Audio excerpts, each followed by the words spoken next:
Hello, and thank you for watching this brief video on course expectations. My name is Nicole Peters, and welcome to Business 151, People Skills.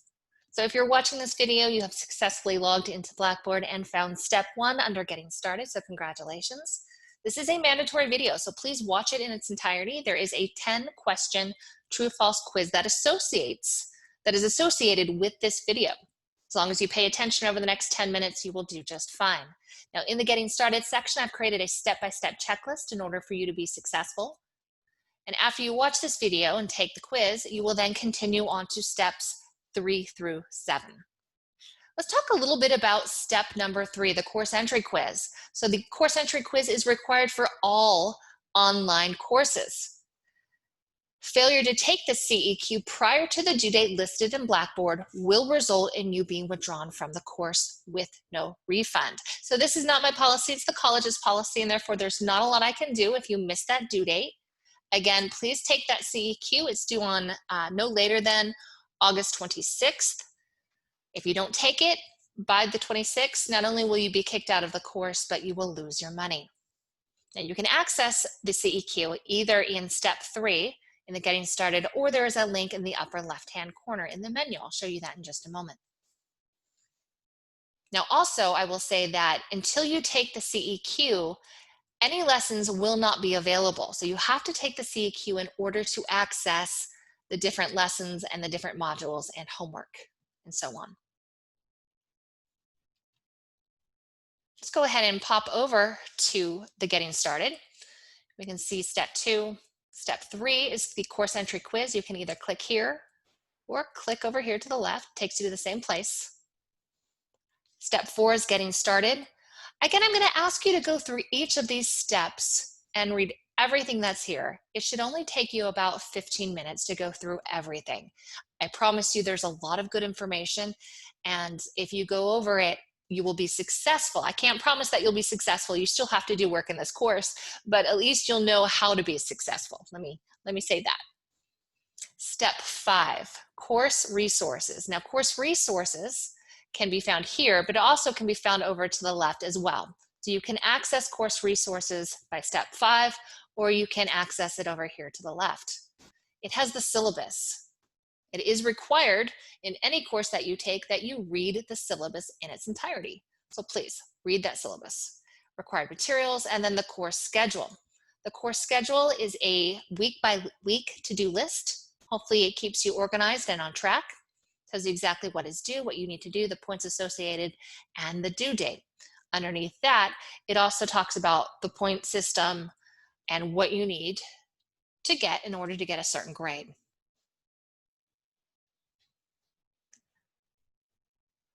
Now, step 6 talks about the discussion board post. So there is an assignment due. It's the 23rd. You need to get that in by the 23rd.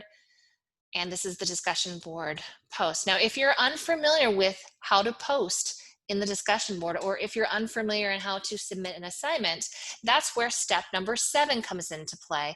Step number 7 has student support services.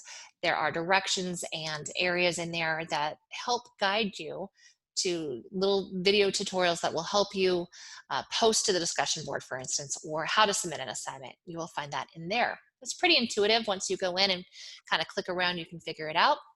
However, there are videos in there just in case. Let's talk a little bit about late work, attendance, what's expected with your assignments, and then required formatting. So first of all, let's talk about late work.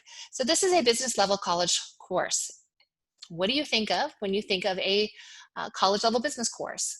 I hope you are thinking of professional type atmosphere. And in the business world, late work on projects is highly frowned upon.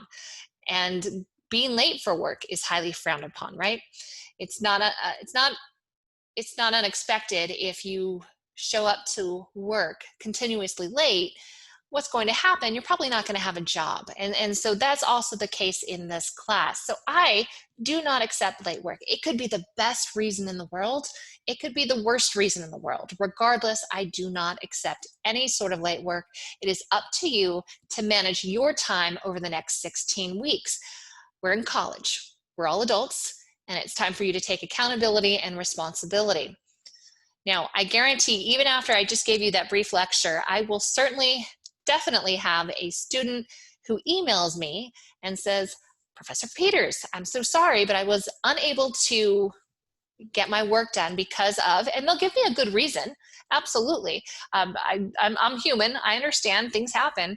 But at the same time, it's really up to you to manage your time over the next 16 weeks. I have the entire course open for you. And so I encourage you to work ahead. You never know when life is going to throw you curveballs. And so it's important for you to be proactive. Those who are successful in life also usually have the trait of being proactive.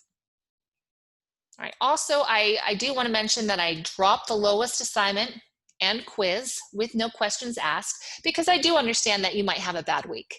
Life gets lifey, curveballs get thrown at you, completely understand. And so I dropped the lowest assignment and quiz with no questions asked. You don't need to let me know. I do this at the end of the semester when it's time to put in your final grades. What I do is I drop the lowest assignment and quiz or assessment, and it all works out in the wash. This eliminates any sort of burden of proof. This isn't high school. This isn't grade school. I don't need to see your doctor's notes. I don't need to see your excuses. Please just know that it's really up to you to manage your time. Now, because the entire course is available from day one and you can work ahead, it's up to you to manage your time. I will say that 90% of my students do wait until the day the assignment is due to start working on it. And I'm going to tell you that's a terrible idea. However, I guarantee most of you are going to do that. And if that happens, it's really on you if you can't get your work in on time. As I mentioned before, life gets lifey and those curveballs are thrown. So go ahead and know that I do take, or I drop the lowest assignment and quiz, but please don't use that free pass too early. A lot of my students might use it in September, and then at the end of the semester, where they know they'll know I'll drop the lowest quiz or the lowest assignment, they go ahead and take that free pass early, and then at the end of the semester, when they have a million projects due, there's final exams, there's final papers, there's all sorts of things due at the end of every class and every semester. They really wish they had that free pass to use then. So I'm going to strongly suggest that you use those free passes toward the end of the semester if you can. Talk a little bit about attendance. So the college has a attendance policy. It is college-wide. It states that a student must be present 90% of the time. So in an online course, attendance is taken by submitting assignments. So you will always have some sort of assignment due weekly in any online course you take. That's how we take attendance. So if you miss your work for that week, that counts as an absence.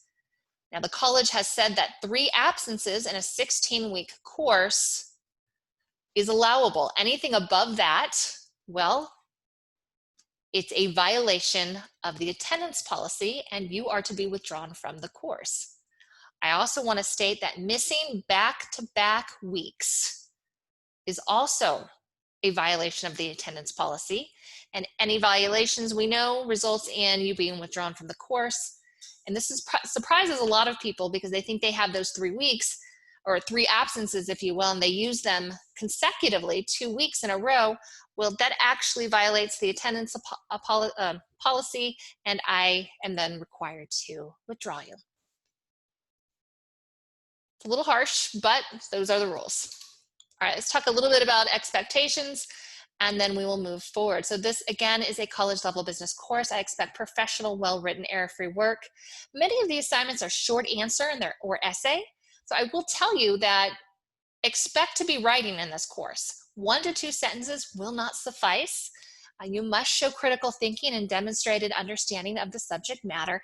Fortunately for this class, it's kind of a fun class. I love this class. It's a lot of fun. You get to do a lot of self-development and self-assessments, and you get to really dive into different personalities and different traits. And I find it fascinating, and a lot of my students love it as well. So I feel like this is a really great class because you get to demonstrate your critical thinking, and it's almost a little informal. I mean, I still want you to be professional when you write, of course. However, because you're self-assessing yourself, you can kind of be a little bit more informal. And a lot of the students tend to write, one, two, 3 pages worth of work because they actually enjoy it. I will talk about the required format and then we'll wrap up. So I think I've mentioned this a couple times. This is a college level business course. And so what do you think of when you think of assignments being handed in? You should think of something professional, a Word document or a PDF, RTF type file, Google Docs or Pages, something along those lines. Now, the system does not always allow me to read the Google Docs or the Pages. And so I have a requirement that you're only allowed to either submit a Word document or a PDF. Now, don't fret if you use Google Docs or if you use Pages, that's fine. Just make sure you convert those into a PDF. Not a problem. It's very simple to do. If you have any questions on how to do it, you can search it up on the internet. If I can figure it out, you can figure it out. Also, please have your name and date, course information at the top. It must be a submitted document. Please do not use comment boxes or text submissions. Has to be a document. All right, so all of this information is found in the syllabus. So if you read that syllabus in its entirety, you will do just well.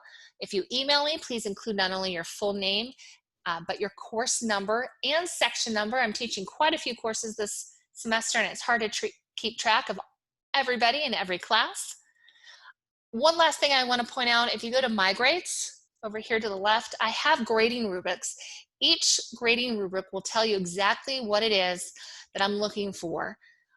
If you go through, for instance, the self-assessment, you click on the rubric, what this will do is this will tell you how to get the most points. So I talk about exactly what I want you to do and how to be successful. I think that's important. And so you can go ahead and look at this. And if you check all these boxes off, then you should do very well. I think the key in this class is being proactive and reading directions. If you can do both of those things and then submit your work, just do your work, I think you're going to do very well in this class. All right, thank you so much, and I'm looking forward to a great semester.